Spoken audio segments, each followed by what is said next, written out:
you.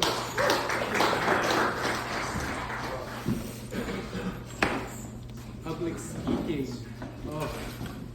For the freshmen who have to take speech, this is what happens. People come ask you to talk for them.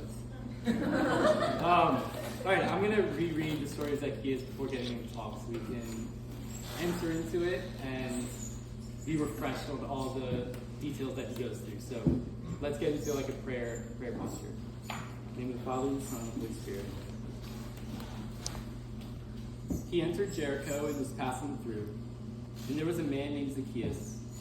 He was the chief tax collector and rich, and he sought to see who Jesus was, but could not, on account of the crowd, because he was small of stature. So he ran on ahead and climbed into a sycamore tree to see him, for he was to pass that way. And when Jesus came to the place, he looked up and said to him, "Zacchaeus, make haste and come down, for I must stay at your house today." So he made haste and came down and received him joyfully. And when they saw it, they all murmured, "He has gone in to be the guest of a man who is a sinner." And Zacchaeus stood and said to the Lord, "Behold, Lord, the half of my goods I give to the poor. And if I have defrauded anyone of anything, I restore it fourfold." And Jesus said to him, "Today salvation has come to this house, since he is also a son of Abraham. For the Son of Man came to seek and to save the lost."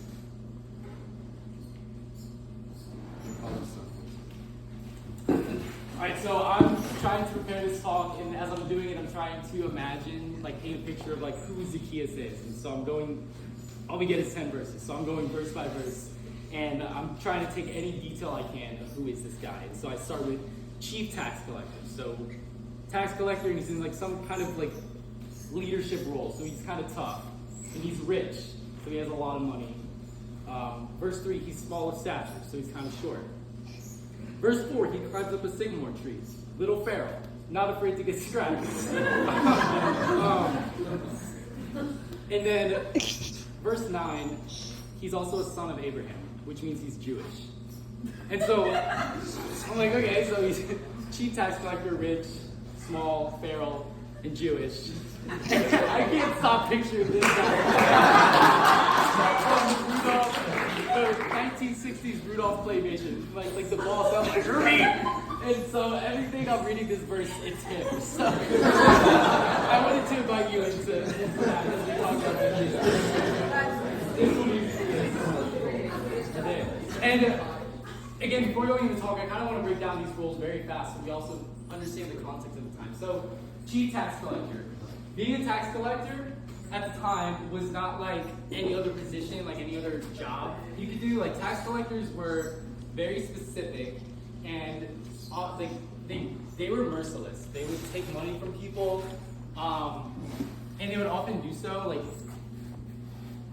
just very mean. They were not the tax collectors were not the person oh, the tax collector, oh, the tax collector. They weren't someone you were friends with. And then with that, he said he was rich. So if he's a tax collector and he's rich, that's something they also do is they take, because they're in that position, they can take as much as they want from the person. And so a lot of times tax collectors back then would take more than they really needed and keep the extra money for themselves.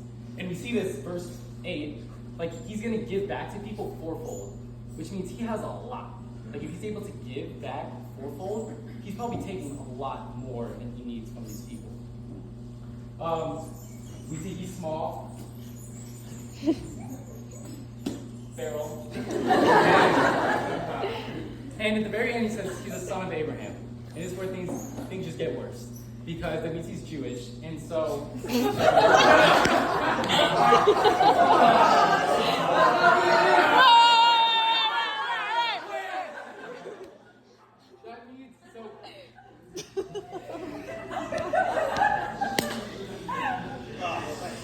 He's collecting taxes. And does anyone know who he would be collecting taxes for at the time? The Romans. Romans. And so that was a big deal for Jewish people at the time. Because Jewish people are supposed to be the people of God. And they're supposed to be under a Jewish king. And so for them to be under Roman rule is a big deal for them. This is not how it's supposed to be. And so Zacchaeus, who is a Jew, working for the Romans, is traitors. It's a betrayal. He is decided like, okay, these are my people, but I'm gonna go work with the enemy, pretty much. And of all the things, he steps into the role. He's a traitor, and he steps into this role that is taking from his own brothers and sisters. And so you can imagine that he's very ostracized, that no one's hanging out with Zacchaeus, because not only is he a traitor, but he's mean to his own brothers and sisters. And so we can understand Zacchaeus probably does not have a lot of friends. He's probably ostracized. And so we can kind of understand verse 3, when he hears Jesus coming into town, he sought to see who Jesus was. Because it's funny, earlier in the gospel, and we kind of heard it yesterday in Matthew's gospel during Mass, is Jesus is known to be a friend of tax collectors and sinners. And Zacchaeus is like, oh, I'm both of those. And so he hears Jesus coming to town. He's like, okay, I'm interested. Like, I want to know who this guy is. And so we can understand when Jesus is coming, Zacchaeus is not, or he's not coming to just save a sinner. He's not coming to just be like, okay, here's someone who's like sinning, I need to save him. Jesus is coming for a specific purpose, and it's to restore a man who is lost. A man who is like a social pariah, the man who made some bad decisions, just an outcast, who's very lost. And that's the person that Jesus is coming for. So I get to talk about me. So I'm a senior right now in college, and when I came freshman year, I talked on the phone with my parents mid-September, so a month after being here. And we've been texting, but this was like the first time we were calling, and I'm an only child, and so they were very much like, how's college? Like, how are you doing? Like, are you okay? Like, are you having fun? Like, all this stuff. And I'm like, yeah. And so it's like nighttime, we're outside, and I'm telling them all these things. They're telling me, oh my gosh, college is great. I'm meeting all these people, like all these things are happening, and they're just like, oh my gosh, I'm like, good. Like the best news they could possibly hear. And then we say goodbye, and okay, good night, blah, blah, blah, and we hang up. And I just cried. I was outside and alone, and like everything I said on the phone was just not true. It's like a month in, I didn't have any friends. I wasn't being like swept away in opportunities like I thought would happen in college. The best part of my day was getting Chick-fil-A from D-Hall, because I was like, whoa, I may be lonely, but I can double punch at Chick-fil-A.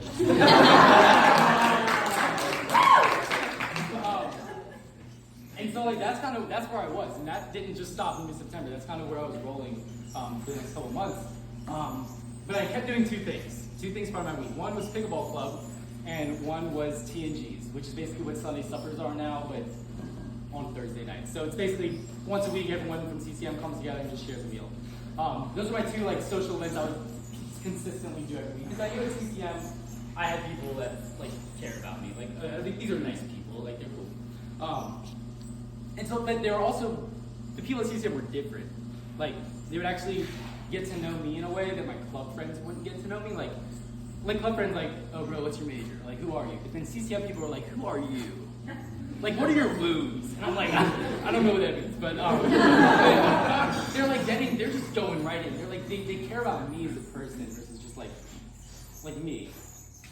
And so I'm going there, and like even the way they talk was different. I remember being in a car with two seniors, and like they're giving me a ride back to my dorm, so I'm in the back seat, and one of them is just asking the other one, like, what are you gonna do after college? And she's just like, whatever the Lord leads me to. And I'm sitting in the back seat like, that's weird. Just pick something. What does that mean? Like the idea of like putting your future into like the hands of like this maybe God, like who is this person, was just like I didn't understand that. That was just unbelievable to me. But that was the people at CCM. That was like my relationship with them. Like the weird people that kind of got something going on. I don't know what it is, but then there's my club friends. So this continues all the way until January of spring semester. Kind of come back from winter break. Oh, fun fact, I didn't have a roommate at the time, so I truly was like going out to class, coming back, and kind of having a room to myself. So it really was like just me. And it gets to this point, it was like the second TNG, like the second weekly dinner. I'm sitting at this table with seniors and a missionary that I don't really know. And they're talking about skiing on the weekend, like we're going tomorrow and Saturday. And I didn't have Friday classes, which, it's the best. And so they're talking about this, and they invite me. They're like, hey, do you want to go skiing? And I start like the laundry list of like never skied, I don't have stuff, like how much is it? But that's all in my head. At this point, I was so exhausted of not doing anything. I was like, okay. And then I started explaining, like, I don't have anything, like all this stuff. And they're like, oh, don't worry, you can use our stuff. Tickets, they're like cheap, all this stuff. And so they get me to go with them. And I had the best time. It was so fun. I wouldn't do it again, but it was so fun. And so I was expecting like a big group of people, like great, I can just like kind of fit in. It was me and 3 other people. 2 of them were in a relationship, so it was just me and this one other girl. I'm like, all right. But it worked out really well because the couple stayed together, and the one girl who's by herself happened to be a ski instructor for like 8 years, and this was just her thing. And so I got to be with her. She was teaching me the ropes. We went to the bunny slopes, like the intro. Oh, I thrived on the bunny slopes. But she helped me, and we spent the whole day together. And she's like telling me about herself. Like we're talking, we're getting close, and like doing the ski lift. Oh my gosh, the ski lift! But we were together, so it didn't like freak me out. I saw that. Oh yeah, we're going to ski lift, and I'm freaking out. I'm holding onto the bar, and I just see this 6-year-old in like this bright pink jacket, and my fear just went away. And then afterwards, we go get pho at the place next to Qdoba, really good. And it was just a really good day. And by the end of it, like this is January, I feel like I made my first like real friends after being in college. I was like, wow, like this is cool. And it made me want to go back to CCM and like keep doing that. Like, well, this is what happens if you say yes. Well, let me keep doing that. And so I've continued to go to CCM moving forward and like say yes to things and like actually get to know these people that I thought were weird, but they actually aren't.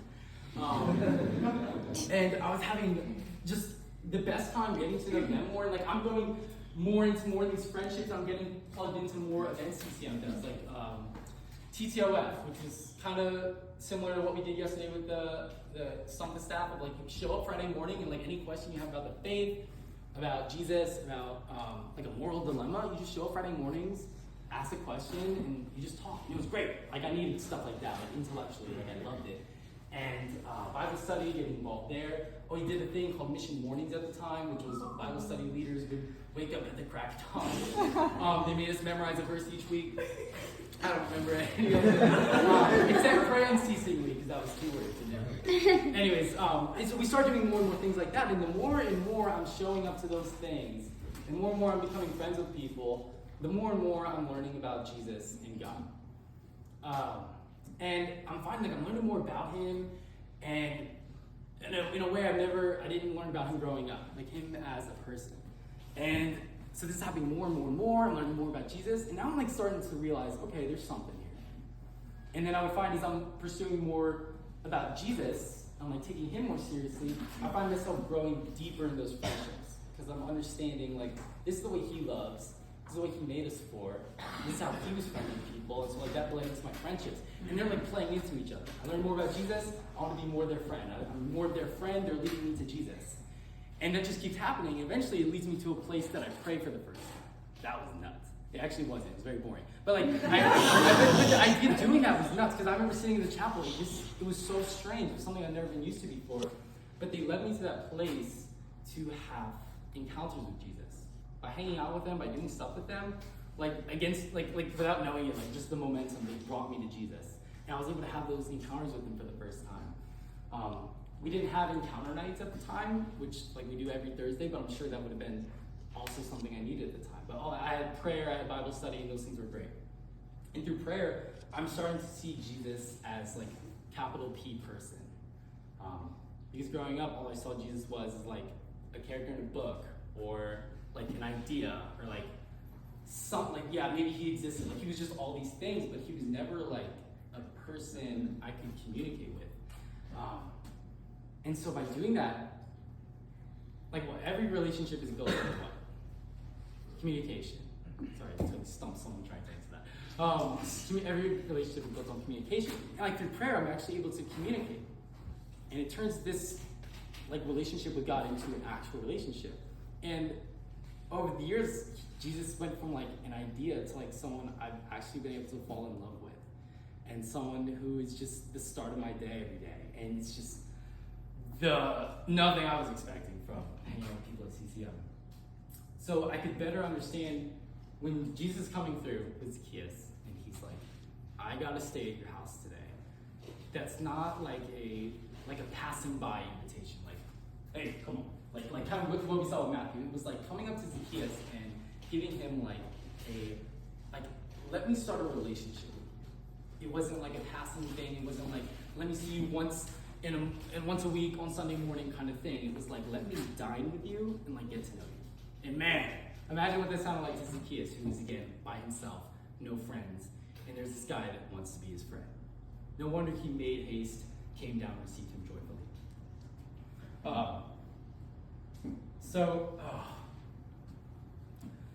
Looking at Zacchaeus' transformation was also unbelievable. 10 verses, that's all we get. But we can see him at the start with his greedy, he's a tax collector, he's taking all this money from people, and then by the end of it, he's giving away all his stuff to the poor, and he's giving back fourfold all his stuff to all these people. There's been like this radical change in who Zacchaeus is, and what was like the thing that did it? It was that personal relationship with Jesus. And so like my experience in college, 2 of the summers I've been here, I spent it in Colorado and California growing in deeper relationship with Jesus. I went on an alternative spring break freshman year to Camden with a couple other people here and serving the poor and also growing in deeper friendship with them there. And starting my own Bible study, like having guys that I'm able to walk with and kind of like return the same way my Bible study leaders walked with me. And I actually started to pray for the first time, like I said. Like Friday mornings freshman year, I would wake up early, Starship Duncan, 8:30 every morning it opened up. My alarm was 8:25. Yup, I'd be ready, and I'd get it. And so I would watch movies, play video games. That was my morning routine. But now my morning routine is like I'll wake up and I'll pray. Like the first thing I do every morning is like go sit in this quiet room for an hour and just sit in front of Jesus, which I remember freshman year going on that alternative spring break we had to pray every day was the worst thing in the world, sitting silently and just like sitting in front of this thing I don't understand, but it's totally different now. So looking at Zacchaeus, I'm able to see the same kind of transformation myself, and it's from this encounter with Jesus. All of it comes from this encounter with Jesus, which was only possible through the friends I was able to make, through all the people that I met, all the people bringing me to things, all the people like hearing the way they talk, like seeing their joy was all the things that brought me to Jesus. And so like that's how Christian friendship is different from any kind of friendship we'll find anywhere else in college. Like any club, any like friends from high school, like those are great friends, but Christian friendship is gonna be like nothing else you've experienced before, because Christian friendship is transformative. The same way an encounter with Christ is transformative. Why? Because we encounter Christ in these people. Like when we're baptized, we have the Holy Spirit within us. We are temples of the Holy Spirit. So every time you encounter another Christian friend, you're having a near occasion of an encounter with the living God. Because God dwells in each and every one of us right now. And I was able to experience that. I was able to experience Jesus' love coming through the people who were open to receiving it and sharing with others. And so it's like Jesus is able to reach me in that way, kind of luring me into where I can actually experience him face to face.